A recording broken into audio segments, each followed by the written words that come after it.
Fine. तो as you know that आज की क्लास में हम लोग सैटेलाइट का ही एक्सटेंशन पढ़ने वाले हैं स्टूडेंट, और इसमें जानने का प्रयास रहेगा बहुत सारी चीज़ों को लेकर, है ना। तो अब हम लोगों ने PSLV कवर किया, if I remember correctly PSLV।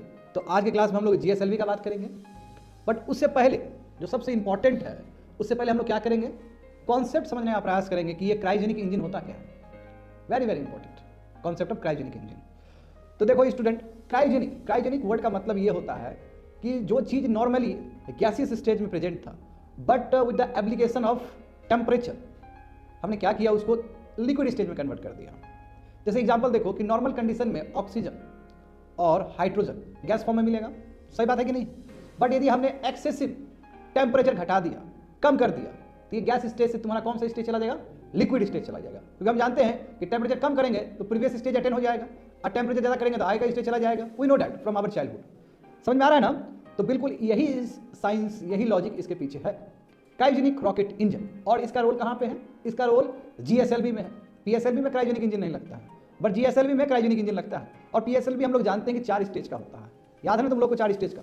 पहला और तीसरा जो स्टेज है वो सॉलिड स्टेज है, यानी कि सॉलिड प्रोपेलेंट होता है उसमें, यानी कि वहाँ पे सॉलिड रॉकेट इंजन, ठीक है। इंजन क्या है, सॉलिड से चलता हुआ फ्यूल है।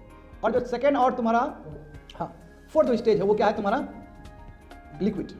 और लिक्विड का बात आ गया तो लिक्विड प्रोपल्शन सेंटर भी याद आ जाएगा तुम लोग को, और रोहिणी सिस्टम वाला भी याद आ जाएगा, सभी चीज वो अंडरस्टूड होना चाहिए था।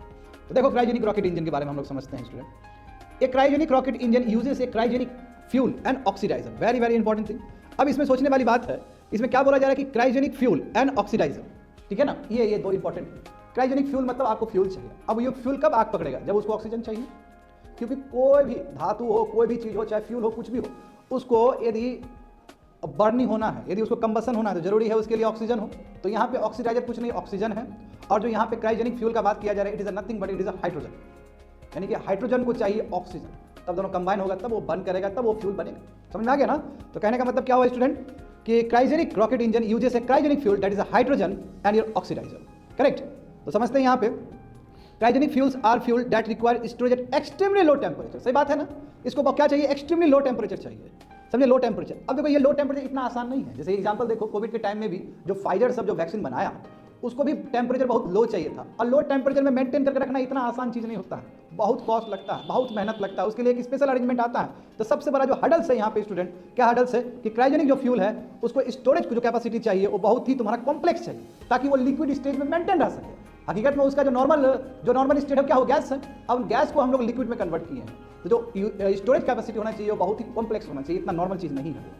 सेकंड, थर्ड देखो, the fuel and the oxidizer, दोनों ही फ्यूल जो जलेगा, ऑक्सीडाइजर जो कि तुम्हारा ऑक्सीजन रहेगा, दोनों ही हमारा है तो गैसेस स्टेज में है, बट उसको हम कन्वर्ट किए हैं लिक्विफाइड स्टेज में, यानी कि दोनों को ही very low temperature, under the application of low temperature उसको रिड्यूस किया गया उसके स्टेज को, फ्रॉम गैस टू लिक्विड। समझ में आ रहा है ना। इसलिए हम कॉम्प्लेक्स सिस्टम चाहिए उसको स्टोर करने के लिए।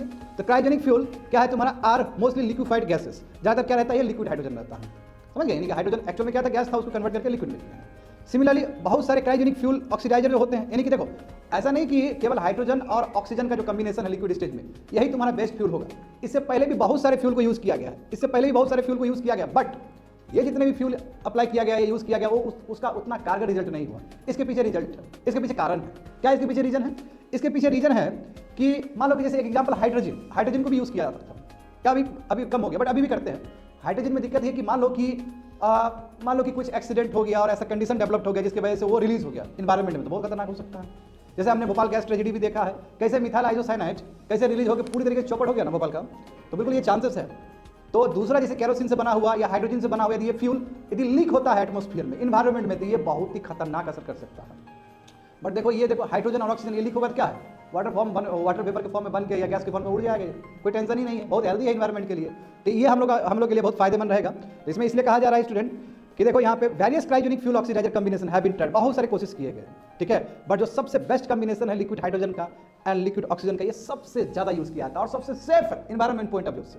समझ गए ना। अब देखो जो इंपॉर्टेंट चीज है स्टूडेंट इसमें कि ऑक्सीजन को कब कितना डिग्री में उसको लिक्विफाइड किया जाता है क्रायोजेनिक बनने के लिए, तो ऑक्सीजन को -183 में किया जाता है, समझे, और हाइड्रोजन को -253 डिग्री में किया जाता है। Very very important. तो कहने का मतलब बहुत एक्स्ट्रा लो टेम्परेचर, बात समझे, इसको अंडर दैट एप्लीकेशन यानी कि एक्स्ट्रा लो टेम्परेचर में इसको कम किया जाता है, ताकि वो जो गैसियस स्टेज है वो लिक्विफाइड स्टेज में कन्वर्ट हो सके। तो समझ में आ गया होगा, यही तुम्हारा बेसिस है क्रायोजेनिक इंजन का।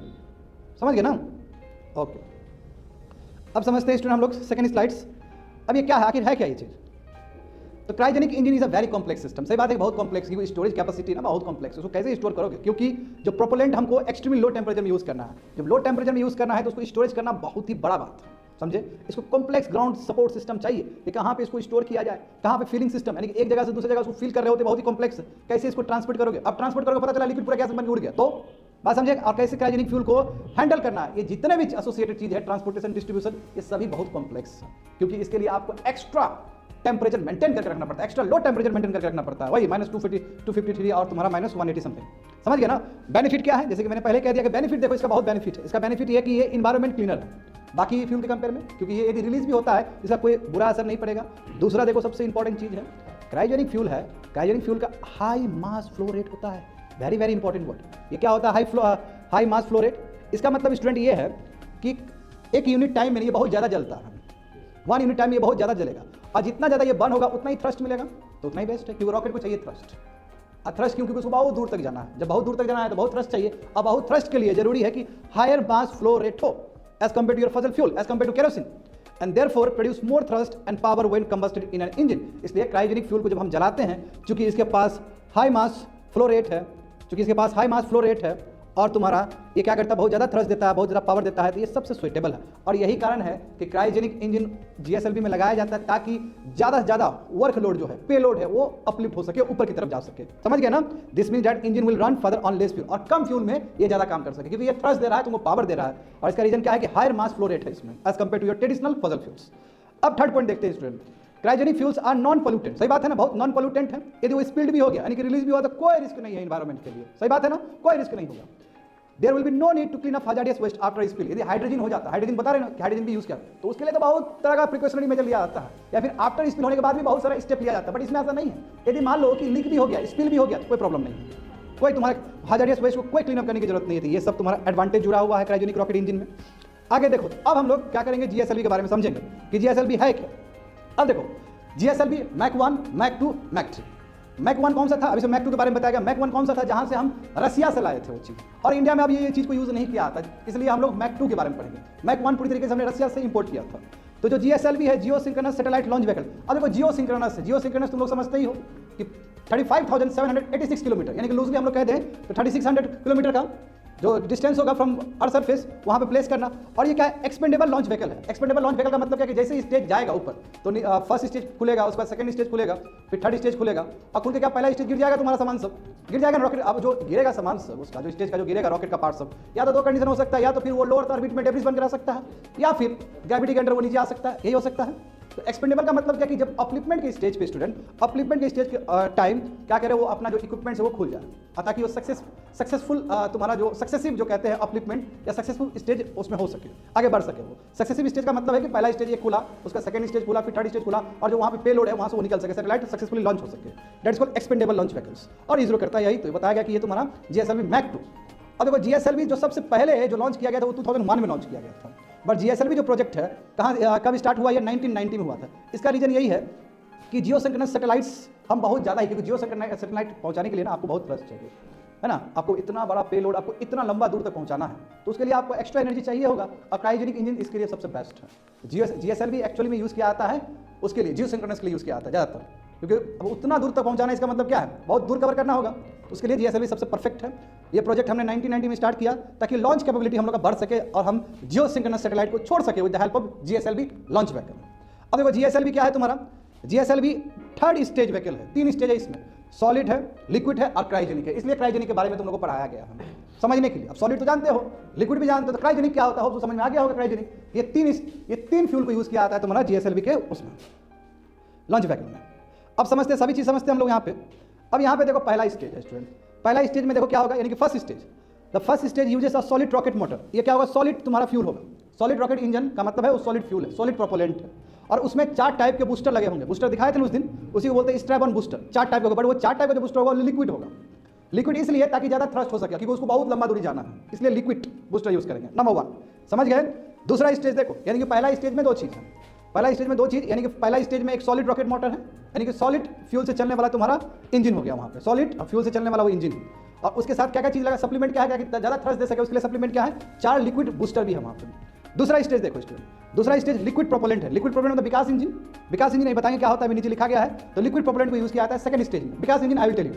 थर्ड स्टेज देखो, थर्ड स्टेज जो है उसी को बोलते हैं cryogenic upper stage, very very important. ये जो क्रायोजेनिक अपर स्टेज जो है, अब शुरू में क्या था, मैक 1 में ये जो क्रायोजेनिक इंजन था वो हम रसिया से मंगवाए, तो मैक 1 खत्म हो गया, मैक 2 में हमारा अपना इंडिजिनियसली यूज्ड है, और मैक 3 में बिल्कुल हमारा अपना ही है, क्योंकि मैक 3 ज़्यादा एडवांस्ड है, समझे। तो यहाँ पे समझ सकते हो स्टूडेंट, यहाँ पे बहुत कुछ लिखा गया है कि the third stage uses indigenously develop cryogenic engine known as cryogenic engine 7.5। ये न्यूमेरिकल वैल्यू से इसको डिनोट किया जाता है। जो हमारा खुद का बना हुआ है क्या है, CE 7.5 है। और ये कैसे डेवलप हुआ, कौन से प्रोजेक्ट के अंदर हुआ है, तो प्रोजेक्ट का नाम है cryogenic upper stage project, project का नाम है, प्रोजेक्ट का नाम रहता है इस तरह का। और CE 7.5 इंडिया का फर्स्ट क्रायोजेनिक इंजन है जो डेवलप किया किसने, लिक्विड प्रोपल्सन सिस्टम में, LPSC। इसके बारे में बताए थे तुम लोग को कि जितना भी लिक्विड फ्यूल होगा ये सब तुम्हारा लिक्विड प्रोपल्सन सेंटर सिस्टम क्या करेगा, डिजाइन करेगा, बताए थे पिछले क्लास में। तो सबसे इंपॉर्टेंट तुम्हारा विषय कि ये विकास इंजन क्या होता है, व्हाट इज विकास इंजन, समझ गए। विकास इंजन देखो ये क्या है, तुम्हारा पोर्टमैंटियो फ्रॉम इनिशियल, यानी कि विक्रम आमवाला सारा भाई का ही तुम्हारा ये स्टेप है। ये फैमिली ऑफ लिक्विड फ्यूल, एक तरह से क्या है तुम्हारा लिक्विड फ्यूल का ही तुम्हारा जो लिक्विड प्रोपल्सन सेंटर सिस्टम, जो सिस्टम सेंटर जो हमारे पास है, वो जो अलग अलग तुम्हारा लिक्विड बनाता है, यानी कि लिक्विड इंजन बनाता है, उसी का एक हिस्सा है वो विकास engine.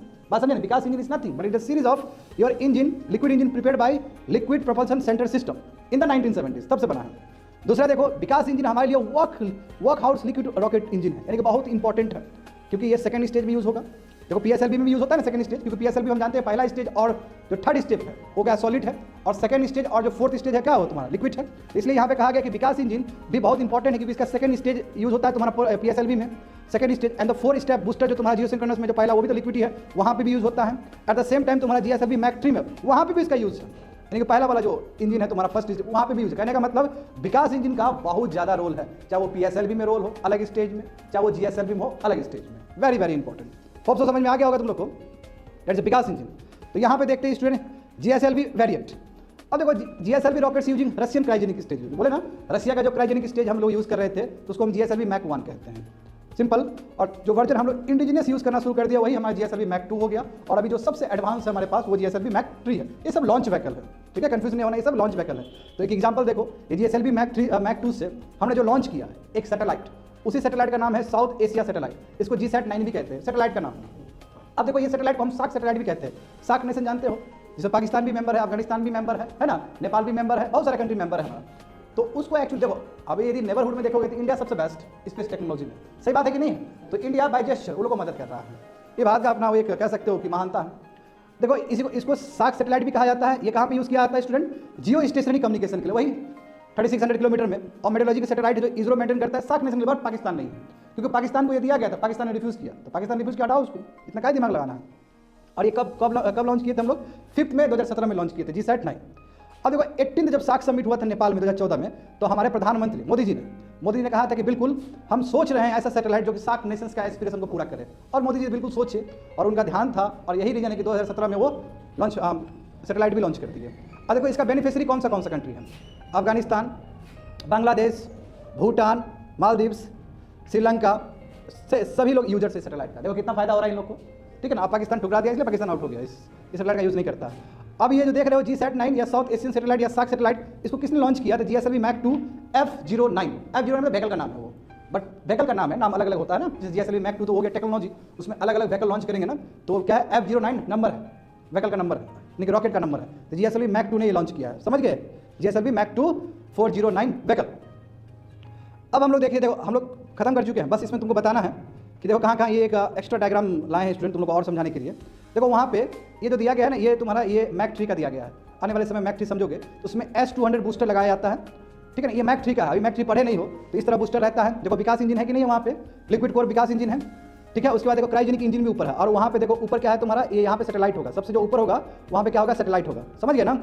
Yes, very very important. उसका देखो GSLV मैक 3 के बारे में दिया गया, वही जो S200 बताए हैं। नीचे चले जाओ, नीचे भी तुम्हारा ज़्यादातर इसमें ना मैक 3 का दिखाया गया है ज़्यादातर फिगर में, ठीक है, बिल्कुल मैक 3 है, ये मैं बताऊंगा। और देखो नीचे तुम्हारा डायग्राम दिया गया है जो रियल सैटेलाइट किस तरह लॉन्च किया जाता है। होप सो समझ में आ गया होगा, होप सो तुम लोग को समझ में आ गया होगा, दैट्स इट।